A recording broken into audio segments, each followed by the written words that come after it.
Hey, it's Matt with your A1 Minute Week in Virginia. A week after the University of Virginia marked the 2-year anniversary of the deadly shooting on grounds, a former student who shot and killed 3 schoolmates agreed to a plea deal that could result in 5 life sentences.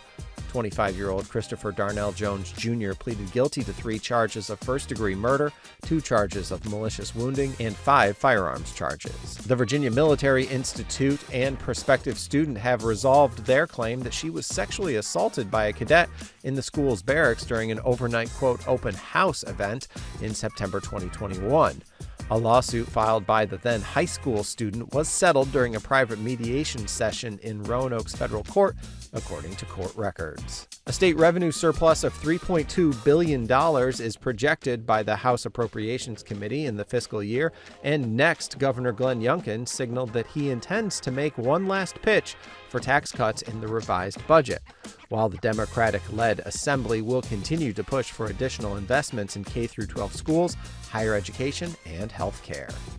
The Virginia Department of Health Professions Board of Dentistry announced the suspension in the case involving Dr. Christina P. Mills. The Board of Dentistry alleges Dr. Mills prescribed controlled drugs to herself using an alias and to family members for non-therapeutic purposes without any dental purposes and without keeping proper records. Virginia Attorney General Jason Miyares announced he is running for re-election in 2025 and not for governor.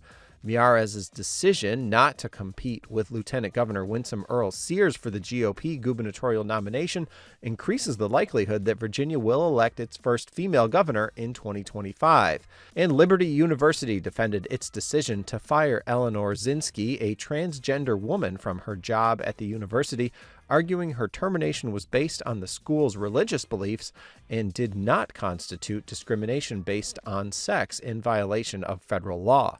That's it for this week's A1 Minute Week in Virginia. Make sure you pick up a copy of Sunday's paper for a more detailed recap of news from across the state.